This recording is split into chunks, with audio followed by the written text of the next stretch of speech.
उस दिन मीनल थी क्या जब ललिता सहस्त्र नाम का चैंटिंग चल रहा था? नहीं स्वामी जी, उस दिन नहीं आई स्वामी थी। देख के ही चैंट करते हैं स्वामी। नहीं देख के नहीं। हाँ, हाँ वो बुक में देख के ही चैंट करते हैं। हाँ उस ललिता सहस्त्र नाम में ना एक जगह ऐसा बोलते हैं कि माँ जो है वो इच्छा शक्ति, तीन शक्ति है ना, इच्छा शक्ति, क्रिया शक्ति और ज्ञान शक्ति, इन तीनों के समान है। इच्छा शक्ति, ज्ञान शक्ति, क्रिया शक्ति। कभी ना इसको ध्यान से सुनिएगा। इसका अर्थ क्या हुआ कि जब भी जीवन में इच्छा उठी है वो क्या है फिर? माता का एक स्वरूप। हाँ, और कुछ? ये तीनों जो है, अगर ऐसा बोल रहे हैं कि माँ को कि माँ तुम ही इच्छा, क्रिया और ज्ञान शक्ति हो, तो जीवन में तो कई बार इच्छाएं उठी नहीं, और क्रिया तो कुछ ना कुछ चलती ही रहती है।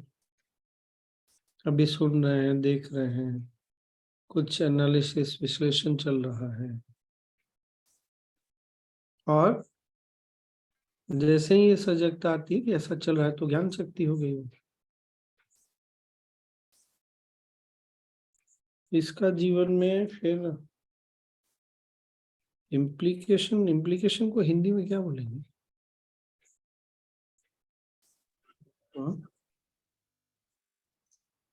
इफेक्ट। इफेक्ट बोलेंगे। प्रभाव। प्रभाव। प्रभाव तो नहीं, प्रयोग। जीवन में उतारना, अनुभव करना, कुछ तो नहीं आता इसका फिर। अनुसरण स्वामी जी। अनुसरण पता नहीं, तो फिर हम परिणाम स्वामी जी, परिणाम, इसका परिणाम फिर ये होगा, ऐसा कर बोल सकते हैं क्या? परिणाम पता नहीं, मुझे भी नहीं एकदम से नहीं। तो इसका लाइफ में हमारी इम्प्लीकेशन क्या है? एक तो जब भी जीवन में इच्छा उठी वो देवी शक्ति हमारे साथ है वही देवी शक्ति। जब भी क्रिया, और क्रिया भी चलती रही, हमेशा इच्छाएं तो आती हैं जाती हैं, तो हम माँ से कभी अलग थे ही नहीं। और ये तीनों शक्तियां हमारे अंदर ही उठती है, तो फिर हम कौन है? क्या माँ हमसे अलग है? कैसे देखा जाए इस चीज को, आप बताइए।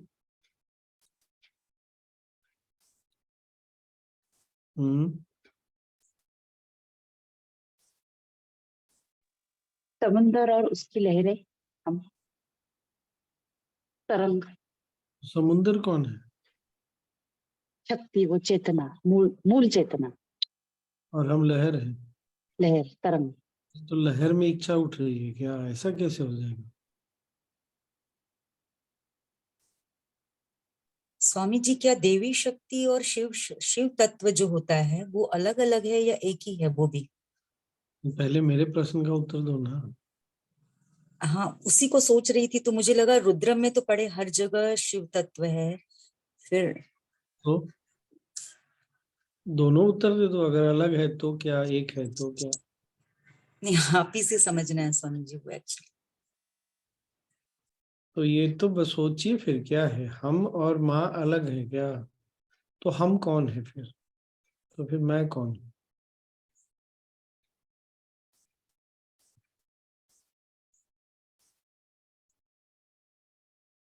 कौन है जो अनुभव कर रहा है इन तीनों शक्तियों का? माँ को तीनों रूपों में कौन देखता है? वो कौन है?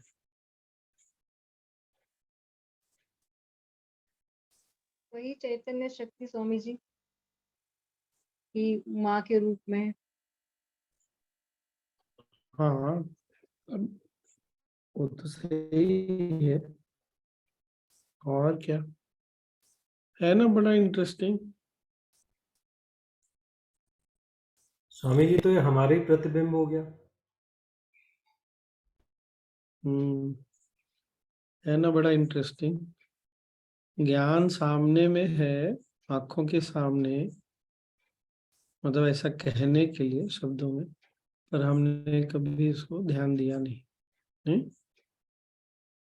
ललिता सहस्त्र नाम का इतना पाठ होता है, वो देवी स्तुति भी इतना करते हैं।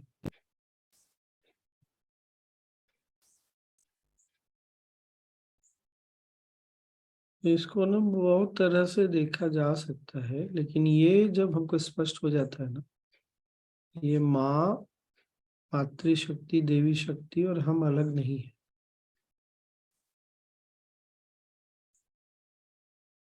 अब जिस समय वो दिखती है इन तीनों शक्तियों में, तब वो मातृशक्ति है, देवी शक्ति है। पर ऐसा नहीं, बाकी समय भी तो वो है ना, अलग अलग रूपों में। हम जब जाग रहे हैं तो देख रहे हैं कि देवी शक्ति अभी इस रूप में प्रकट हुई। ये बात पकड़ में आई क्या? हाँ ना। जी स्वामी जी। हाँ, तो ये हम और देवी शक्ति अलग नहीं है, लेकिन उस समय हमको दिख रहा है। अब शिव तत्व की धारणा अवधारणा कैसी है, ये गुरुदेव ने बोला भी है। शिव में से ई हटा दें तो क्या बचेगा? शव। शव। इसीलिए जब शरीर से प्राण शक्ति चली जाती है, शक्ति चली जाती है, तो शिव भी उसी समय चले ही जाते हैं। तो शिव को जानने के लिए ना देवी शक्ति चाहिए। वो जो ई है वो देवी शक्ति है। इसीलिए हमारे यहाँ ऐसे आम भाषा में ऐसा बोलते भी हैं कि पिता कौन है, ये केवल माँ बता सकती है और कोई नहीं बता सकता। पर क्या दोनों अलग है क्या? नहीं। पर जो शिव तत्व की धारणा अवधारणा है ना, तो वो कुछ करते नहीं, वो केवल देखते हैं साक्षी भाव से। जब भी शिव तत्व किसी क्रिया में कुछ भी करेगी ना, तो वो देवी शक्ति ही होगी। इसलिए शिव को और शक्ति को अलग नहीं कर सकते, शक्ति को और शिव को अलग नहीं कर सकते। जब भी दिखाते हैं ना, तो दोनों को एक ही साथ दिखाते हैं। जहाँ शिव है वहाँ शक्ति है, जहाँ शक्ति है वहाँ शिव है। इसलिए हमारे यहाँ जहाँ सिद्ध पीठ है ना, वहाँ शिव मंदिर जरूर होगा। जहाँ द्वादश ज्योतिर्लिंग है वहाँ देवी जरूर रहेंगी, सब जगह। क्योंकि दोनों को अलग कर नहीं सकते, पर वो इंसानी बुद्धि समझने के लिए ऐसे बोला जा सकता है। तो जब हम उसको देख रहे हैं तब हम शिव हो गए, साक्षी भाव से जब देख रहे हैं तब। पर ऐसा नहीं है कि देवी शक्ति केवल क्रिया, इच्छा और ज्ञान शक्ति के रूप में ही है। अनेक रूप में जहां भी वो शक्ति प्रकट होती है, तीनों में से किसी एक रूप में प्रकट होती है। सोचना भी एक क्रिया है, सुनना, देखना।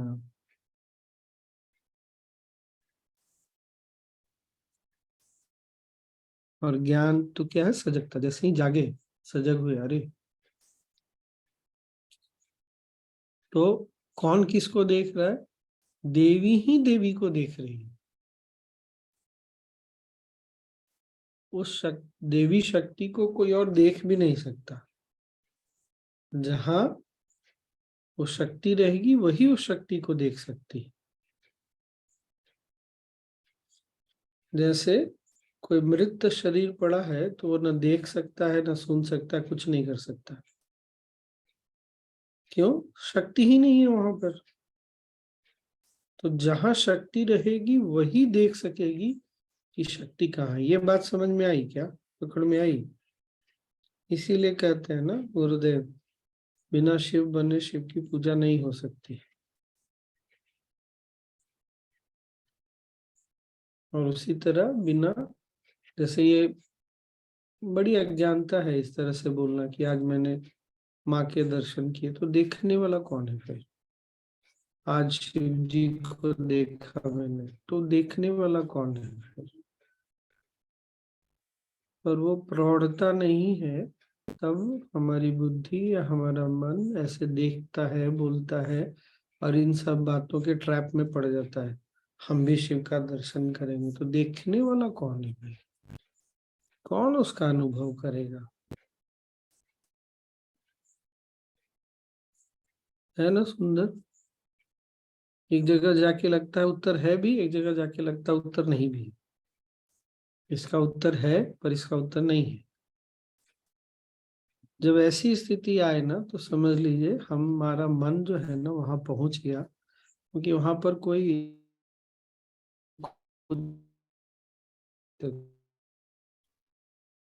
नहीं कर सकते।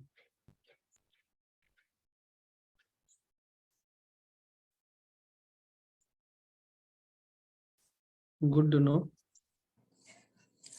पर कभी कभी जब प्रकृति सपोर्ट करती है, और देवी शक्ति ना स्वयं को अनुभव करने में जो छोटा मन है उसको एक अवसर देती है।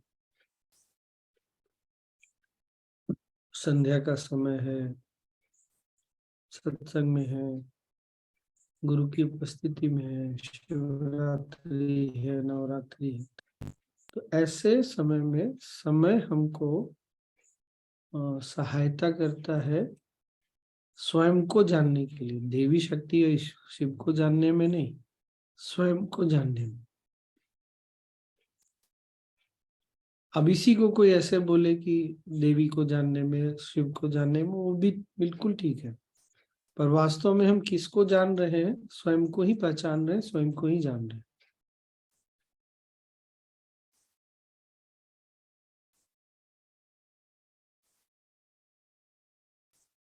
इसीलिए हमारे यहाँ फिर वहां उस स्थिति में जाके ना अंतर समाप्त हो जाता है। गुरु ईश्वर, क्या वो है ना श्लोक, ईश्वरो गुरुरात्मेति मूर्ति भेद विभागिन। ईश्वर, गुरु और आत्मा, सेल्फ, तीनों एक ही है, केवल नाम का भेद है। तो जब नाम का भेद रहेगा तो ऐसा बोल लेंगे, पर वहां जब पहुंचते हैं, जब ये बात समझ में आती है, तो ये नाम का भेद, रूप का भेद समाप्त हो जाता है, तीनों एक ही।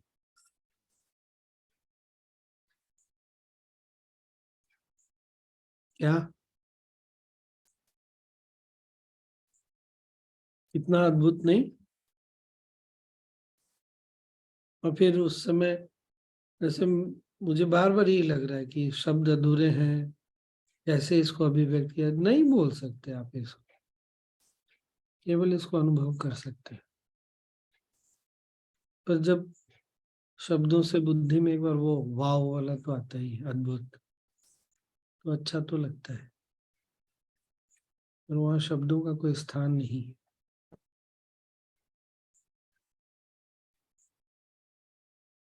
और गुरु के साथ रहते हैं तो जैसे जैसे हमारा मन परिपक्व होता चला जाता है, ये सब बातें ना कहीं अंदर से स्फुरित होती है, बाहर से नहीं आता।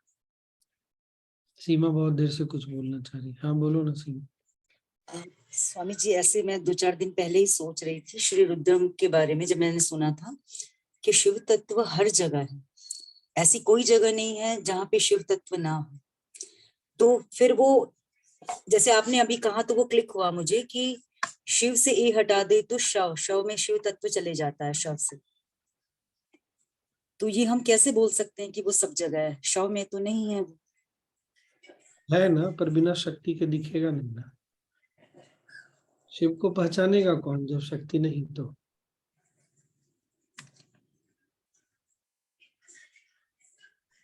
पर शक्ति तो शिव के साथ ही रहती है, तो शिव तत्व कैसे हुआ वहां पे जब शक्ति नहीं है, आप बोल रहे हैं? कहीं ना कहीं तो शब्दों का भेद, इसीलिए बोला ना, इसको आप बोल के नहीं समझा सकते।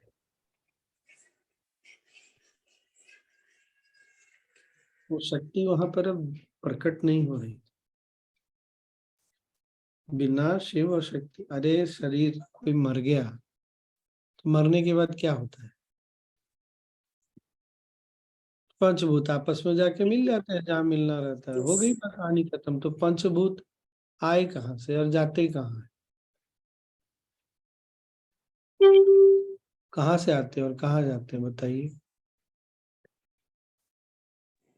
यही पृथ्वी आकाश सब आपस में। हाँ, तो बात तो वही है ना फिर। अब बात समझ में आई ना? पर शब्दों में जब समझना रहता है तो ऐसा बोलते हैं, अब वहां शक्ति का कोई लक्षण नहीं है, ना इच्छा उठेगी। शब्द में क्या इच्छा उठेगी, क्या क्रिया होगी?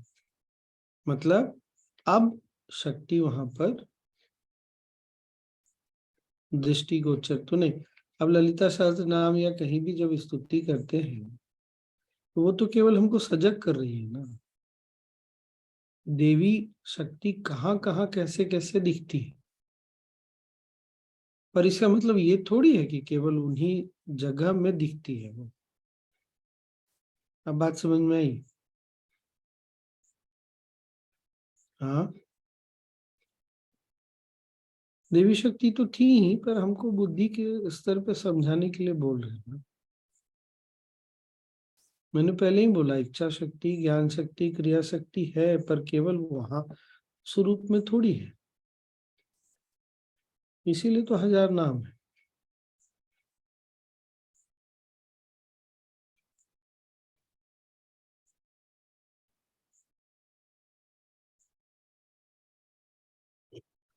अरे भाई, इसको और दूसरे ढंग से भी देख सकते हैं।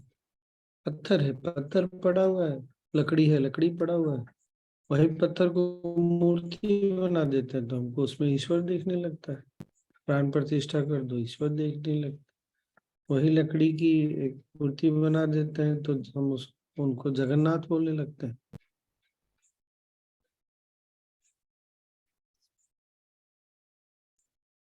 यही है, शब्दों में अगर उलझेंगे तो थोड़ा कंफ्यूजन तो पैदा, और ज्यादा थोड़ा नहीं, काफी पैदा होगा। ये केवल एक सजगता के लिए मैंने बोला। हाँ, जैसे ना ऐसे समय में ना, ये ठीक वैसे ही है।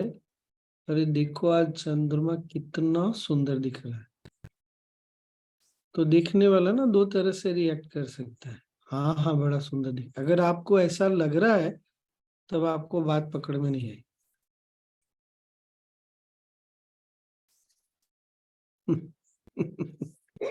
तब आप बुद्धि के स्तर पे समझ देख रहे हैं उसको।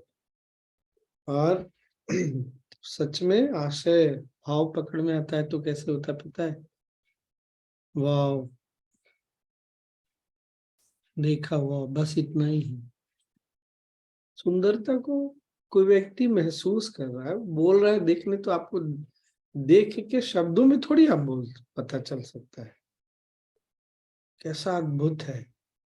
बहुत बार हमारे साथ ऐसा नहीं होता, ध्यान से उठे, साधना से उठे और कैसा अनुभव रहा, बहुत अद्भुत रहा, बहुत सुंदर रहा। बोलते जाते हैं, साथ में ये भी बोलते जाते हैं कि बता नहीं सकते हैं शब्दों में कैसा रहा। बहुत जबरदस्त, बहुत सुंदर, लेकिन हम बता नहीं सकते हैं कैसा था। मतलब एक साथ दोनों एफर्ट लग रहा है, बताना चाह रहे हैं, बता भी रहे हैं, पर हमको पता है हम बता नहीं सकते उसको।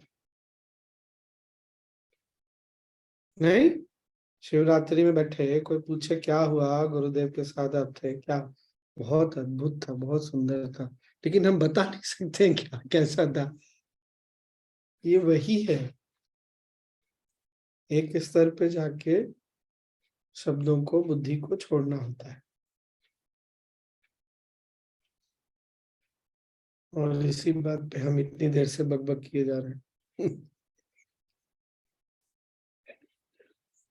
ओ, कैसी विडम्बना।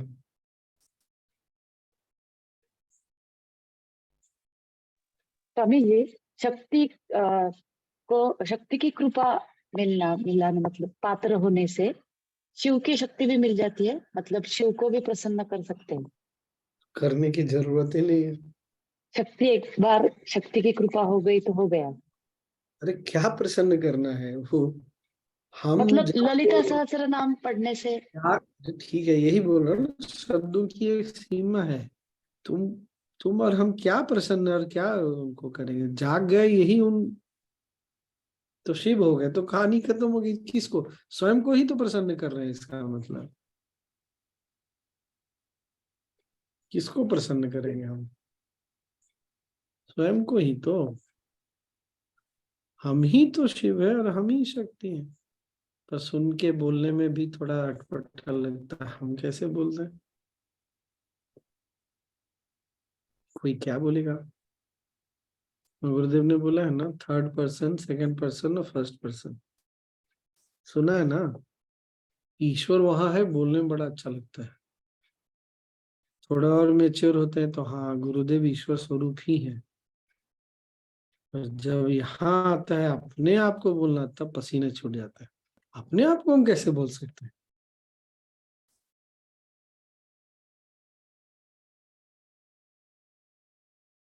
अब यहाँ पे कौन सी छोटी बुद्धि काम कर रही है, अब बड़ी बुद्धि चेतना नहीं काम कर रही।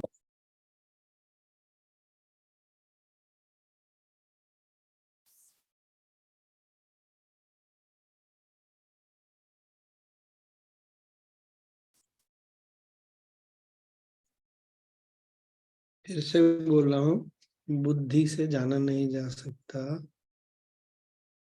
बुद्धि से समझा नहीं जा सकता, केवल बिकम अवेयर। बोलो राधिका, क्या बोल रही है? पता नहीं, मैं अनम्यूट हो गई, मुझे कुछ नहीं बोलना। हम्म,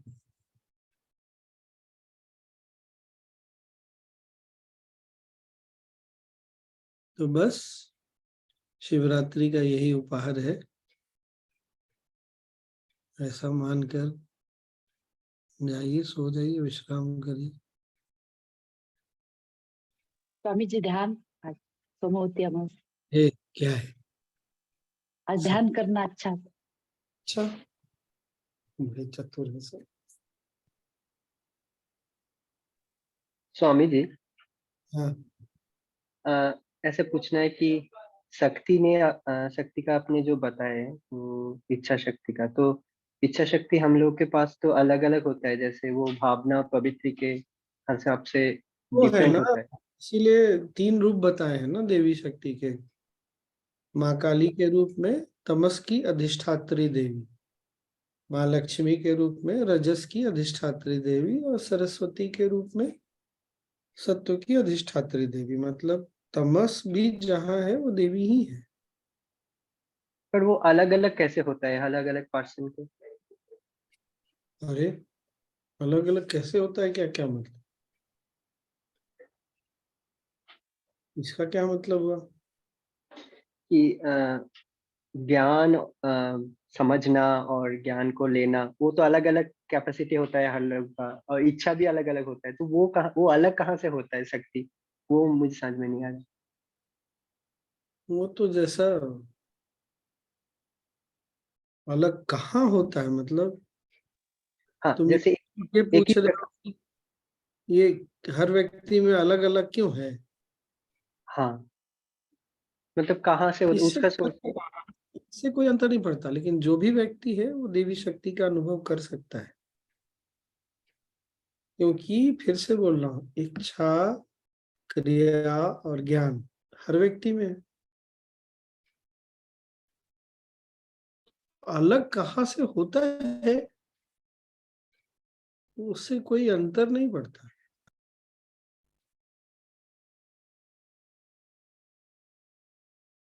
हो सकता है कि तुम इंजीनियर बन जाओ, मैं ना बन पाऊँ। हो सकता है राधिका डॉक्टर बन जाए, तुम नहीं बन पाओ, मैं नहीं बन पाऊँ। हो सकता है कोई स्पोर्ट्समैन बन जाए, हम ना बन पाए। लेकिन जो एक चीज सबके लिए संभव है वो है स्वयं को अनुभव करना। इसके लिए कोई भी एक स्तर पे बोले तो कोई योग्यता नहीं चाहिए, केवल वो मन में हाँ होना चाहिए और गुरु होने चाहिए। तो वो जानने की जो इच्छा, मतलब सत्संग के बैठने का या गुरु के पास आने का जो इच्छा, वो क्या कर्म से मिलता है? वो कैसे समझे? कर्म समझो, कृपा समझो, संगति समझो, सब मिला जुला के काम करता है। ऐसा क्यों है कि शुभजीत, राहुल, स्वामी जी सब लोग अभी ज्ञान चर्चा कर रहे हैं, बाकी सब क्या कर रहे हैं पता नहीं, क्यों नहीं कर रहे। अब वो है, एक समय का खेल चल रहा है, समय के अनुसार। स्वामी जी, ये शक्तियां तो नेगेटिव सेंस में भी तो हो सकती हैं, इच्छा शक्ति, क्रिया शक्ति। हाँ, हो सकती है। तो देवी स्वरूप हम कैसे समझें इसको फिर? अरे ये क्या कहने का मतलब हद है। कोई बोले अगर काला आदमी है तो उसको हम आदमी कैसे समझे, तो इसका क्या उत्तर दिया जाए बताओ।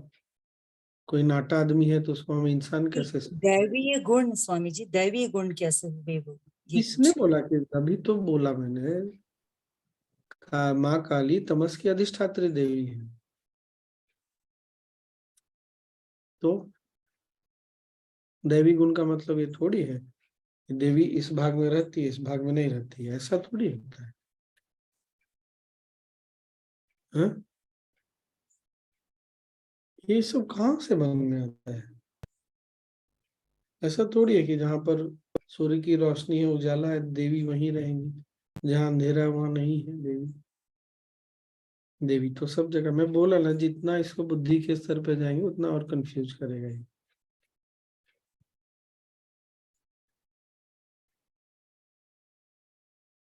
हाँ, हमने ऐसी कहानियां नहीं सुनी है कि भस्मासुर ने शिव की तपस्या की, शिव ने आशीर्वाद दे दिया, पर अपनी प्रकृति उसने बाद में दिखा दी फिर राक्षसों वाली। देवी की उपासना की, देवी प्रकट हो गई, बोला आशीर्वाद मांगो, वर मांगो, आशीर्वाद भी दे दिया। फिर अपनी प्रकृति राक्षसों वाली उसने प्रकट कर दी।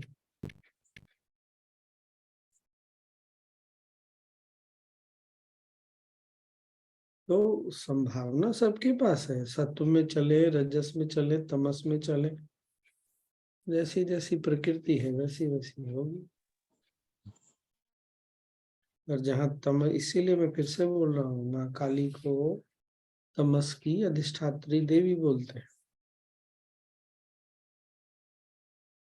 कम तामसिक क्रिया हो सकती है। अब बाकी चीजों को छोड़ दो, नींद को भी तमस ही तो बोलते हैं। तो सोना, नींद लेना गलत है या सही है?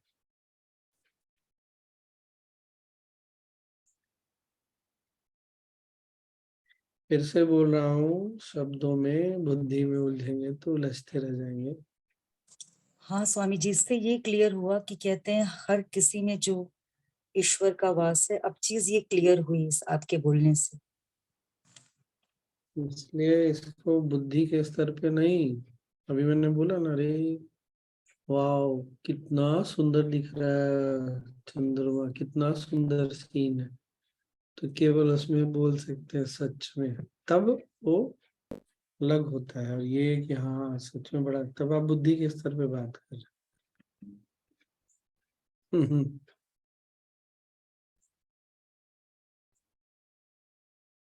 बहुत मजेदार है ये। इसीलिए बोला ना, इतने देर से मैं बक बक कर रहा हूँ।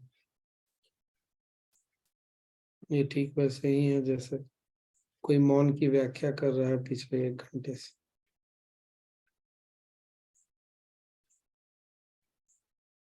तो आप देख के हंस ही सकते हैं, क्या करिए। मौन पे 1 घंटे से लेक्चर दे रहा है ये आदमी। अभी मेरी स्थिति वैसे ही है। स्वामी जी, अभी इस बात से मुझे एक और चीज, मेरा कल सेकंड वो हैप्पीनेस कोर्स खत्म हुआ, मैं कल दिशा प्राणायाम करा रही थी सबको, तो अब मुझे वो लाइन समझ में आई अच्छे से, जो हम कहते हैं कि सारी देवी देवताओं का खेल है। यस।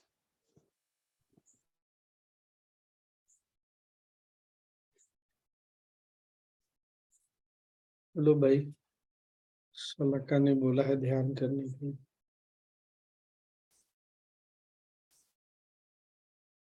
तो शलाका की आज्ञा का पालन किया जाए।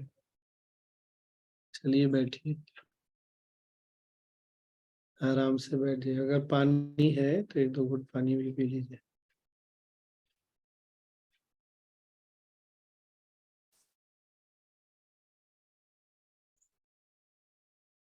सीधे बैठिए,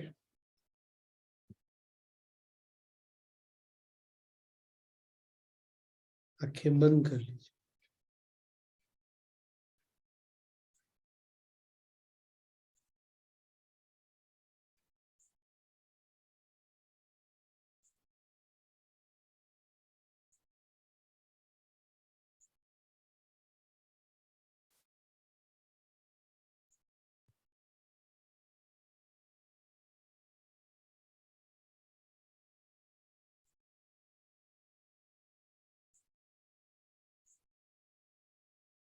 एक गहरी सांस लें,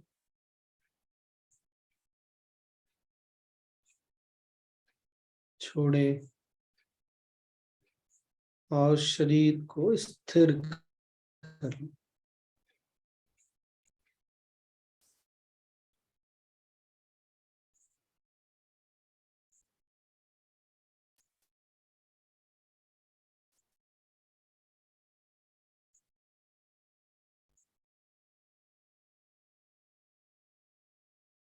हमारे शरीर में अनगिनत क्रियाएं चल रही,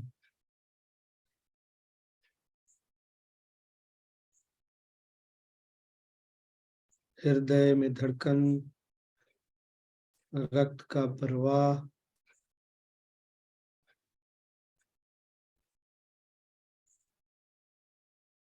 कानों में स्वर, अनगिनत क्रियाएं चल रही।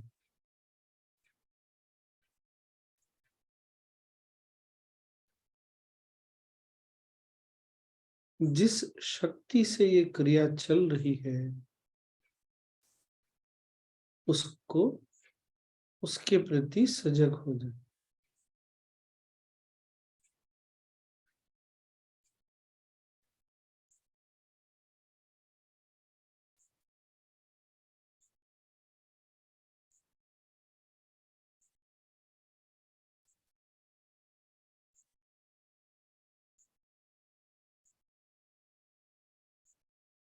ये जो सजगता है,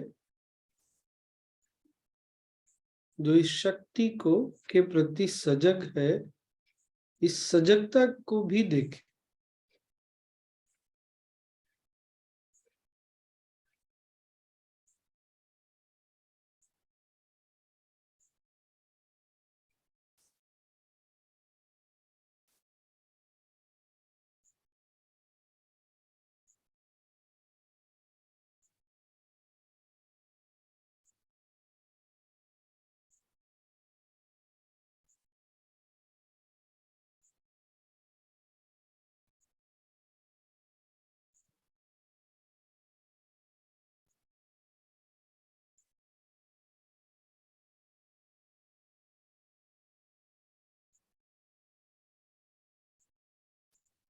मन को ढीला छोड़ दे, विश्राम कर।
एक साधारण सांस लें और छोड़ें।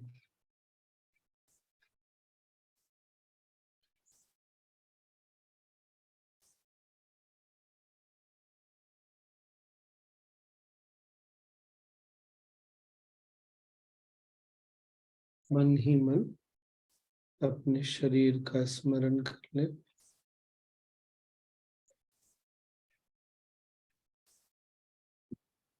जिस स्थान पर आप बैठे हैं उसको स्मरण कर लें।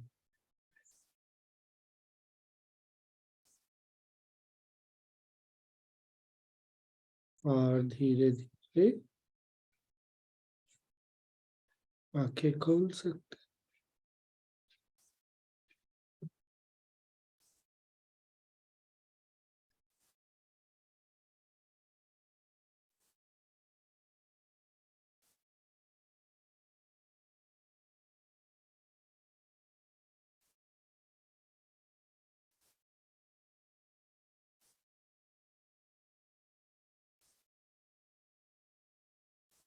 हैं। अच्छा ध्यान होगा ना। बहुत अच्छा, थैंक यू, जय गुरु।